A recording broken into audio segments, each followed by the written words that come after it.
This is Marc Mason, owner and editor-chief of the Comics Waiting Room, and I am here with the legendary, spike-haired, Doc Splatter, Paul Horn. Paul, welcome to the Waiting Room again. Well, thank you very much. It's my pleasure. Now, you have a new book out. We've seen 2 volumes of Cool Jerk, your pristine, mint-condition webcomic that we all know and love. You have a new book out collecting Doc Splatter. Tell us about Doc Splatter. Well, what, up higher, like this?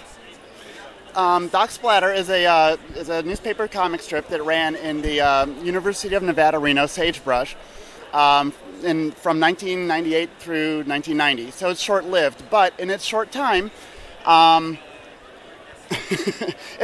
first off, it's an advice column of the supernatural. So it's sort of like Dr. Laura with holy water and a chainsaw.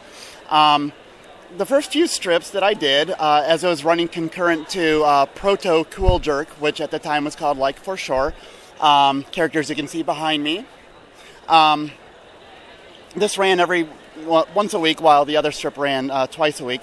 The first several were just sort of, Dear Doc Splatter, I've been dating this girl for a few months. Things are getting kind of serious. We're about ready to have sex. Thing is, she's a vampire, so is this considered necrophilia? Signed, Stiff for a Stiff, Dallas.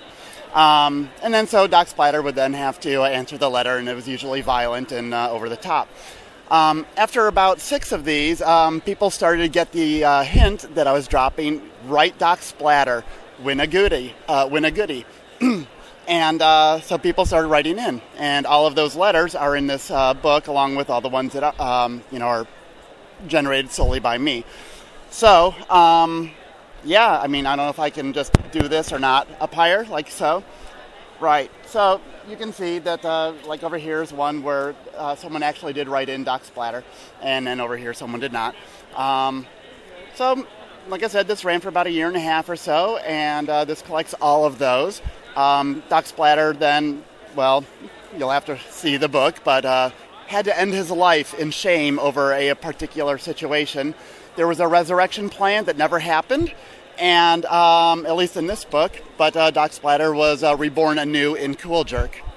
So essentially this is $8 well spent. Oh, easily. Yeah, every single page is something. It isn't just like, okay, here's this strip and move on. Doc Splatter, how do I want to phrase this?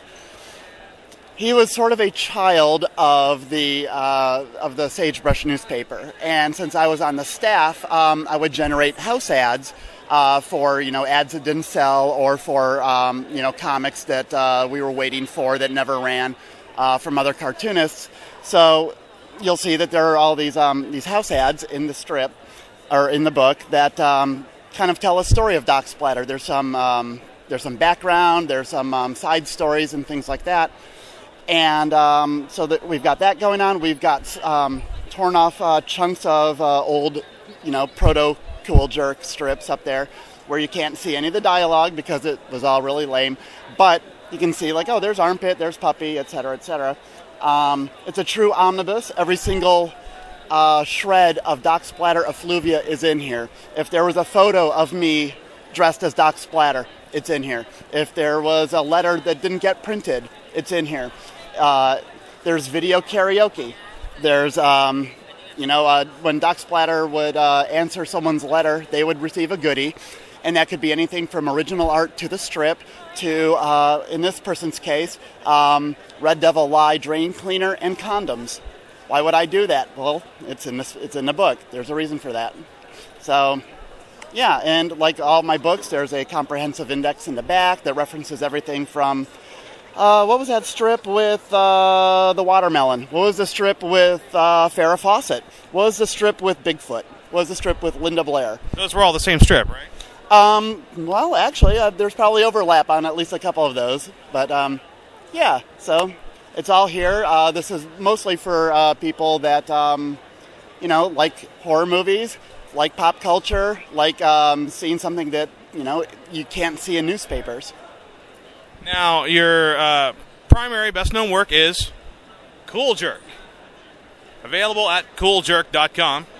The adventures of Armpit and Puppy and the rest of the Spittle Beach folk. You've been doing the strip for a long time. How are you feeling about the strip at this point in your life? It's I've been cartooning these characters longer than I haven't. Armpit and Puppy came around in 1987, and yeah, so it's been 22 years that I've been doing this, and I have no incentive to stop. Actually, this year I've doubled the output per week just because I want to get more people to my site and get more people, comic entertainment throughout the week. It's great. Volume 1, Hoda Beast, I self-published in 1987. In 2007. And the follow-up, Chickadoo-Wah, was last summer. And I've already done the imposition for Volume 3, and that'll be out, next summer for Comic-Con. Excellent. You also had a very large development in your personal life recently. You're now a married man. How is that treating you? It's awesome. Darlene, she's been part of the Paul and Darlene show for more than 9 years. We've been together, and this is I don't know what you want me to say without getting all emotional, but I'm really happy. I don't think we want to see you go girly on us. Okay, that's fine. Is there a lot at this point in your life? Is there a lot of Armpit and Puppy in the two of you? Yes and no, because a lot of the strips that I do are based on things that actually happen, and then I just use them as avatars to voice my opinion or how either how I wish I could react in a social setting or how just to make a commentary on something.